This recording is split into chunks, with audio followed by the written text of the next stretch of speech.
We now join your regularly scheduled mechanic already in progress. Hey guys, Brian here. Welcome back to the shop.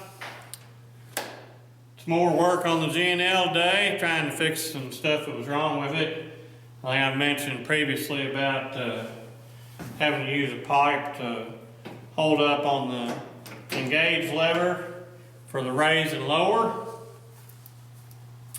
And I was told by the people I bought this machine from, because that's what they'd been doing, that the problem would be there's some piece that gets worn out in the top of this control box that causes that issue. So I started by taking that apart, and I got that apart, could find no issue there, could not physically move the linkage still, so I couldn't tell where it went, so I took another access cover off to where I could see it there, and again, still no movement there. I could twist it and pull it, but it wouldn't engage. So I took the cover plate off over here, which has this nifty planetary gear set in it that reduces the feeds, so you can do super slow table movements if you need to. Pulled it up out of there, and I could see the shift collar down in there, and could see no reason why that it wouldn't engage, because the jaw teeth all looked okay. I rotated it around and I lifted and pried. I couldn't move it, and I was like, this thing just will not shift in here. It's like something's holding it. So I got thinking about it, and I was like, well, how does this thing kick in and out when it reaches its limits? And the answer is this rod here. It's got collars on that you can adjust so you can actually have it trip at a certain distance. If you were doing a repetitive milling operation, you could set them there and it would kick itself in and out, just like the table has on it.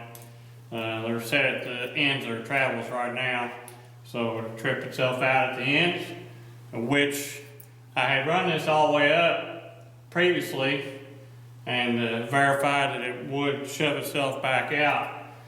But the problem was up there in the top of the column. Up there in the top of the column, you might be able to see where the paint's all burned off there. The shaft, there's the collar it hits to kick it out.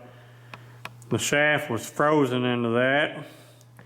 It had rusted from sweating over time at some point and was froze up where it couldn't move. So I had to take the torch and heat it up and put a wrench on it and get it to where it would finally start spinning, and I was able to work with it back and forth with a pry bar until I finally got it moving on its own. So now I've got that done. It seems to be that the lever engages and disengages properly. I haven't tried it under power yet, but I'm gonna put this thing back together first. That there's the shaft with the spline on it that comes across. It's the linkage. You can see it rotate there a little. That's what engages and disengages it.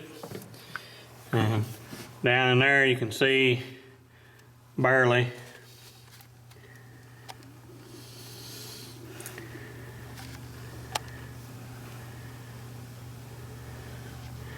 You can see the jaws, one on the gear and one on the spline, and that's what engages it to raise and lower. I couldn't see anything wrong there, but that right there was the problem. That shaft wouldn't kick in or out. So now that it moves, I think it'll work. Get another nice look.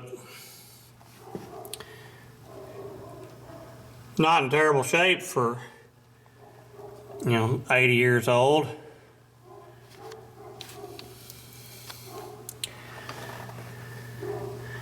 There's the clutches for the rapids.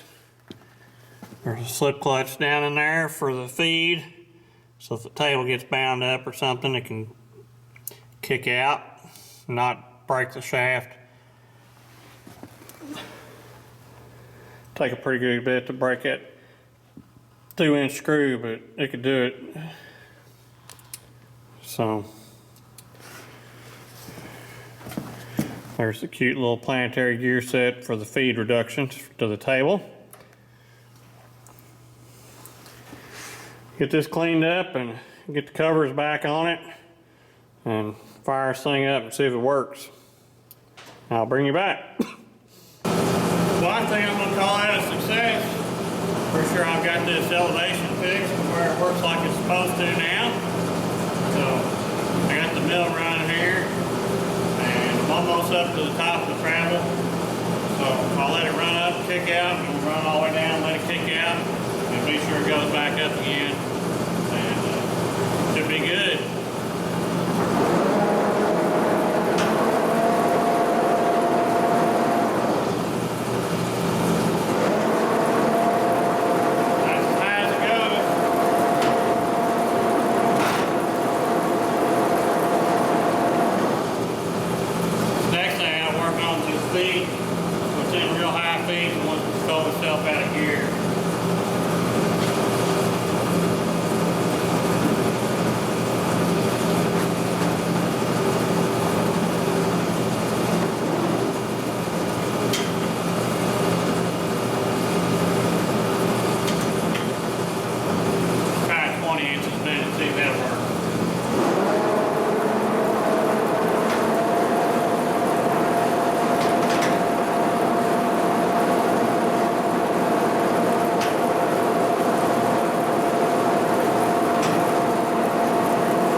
fixed on the G&L. So I keep getting this thing tuned in and refined a little more all the time. Taking care of several years of neglect and improper fixes and things like that. And this here was mainly a lack of lube issue that allowed the thing to freeze up. And if you're not moving the thing to the full ends of its travels, the rod never gets operated. So at some point in time they must have raised it all the way up and it got stuck, and then once it was stuck you couldn't engage it anymore, and nobody knew why. I guess maybe this machine sat for a long period of time one time between operators, and the next guy didn't know when he came along, and then it rusted and froze up. The last guy was fine when he'd use it, but sat for a while and rusted up and stuck, and they just thought it was messed up and never looked into figuring out what was wrong with it and fixing it. They just used it as it was, made do. But I like to have my stuff right, so I got that fixed and now it works like it should. So the next thing maybe I work on will be the detents in that gearbox drive so it doesn't throw itself out of gear. And other than that, there's not a lot left. I may need to try and straighten this shaft on here sometime. You might hear it when it's elevating real fast. It got a roar sound because of the shaft has a bow in it out there, and the gear on the tailstock drive makes it not mesh good because of that. So that'll be something else to fix. But got a lot of barn to work on still. Trying to get this place sealed up so I can retain heat in here to make it comfy to work in. It's not too bad right now. It's sitting about 50 in here, and it's below 30 outside. So it's a lot nicer in here working than being out there. Still got crops out in the field, but it won't quit raining every other day, or snowing now, long enough to get them out. So maybe we'll get a week here sometime of decent weather where we can finish getting crops harvested. It's been a pretty rough year as far as that goes. So thanks for watching, thanks for subscribing, I'll catch y'all later.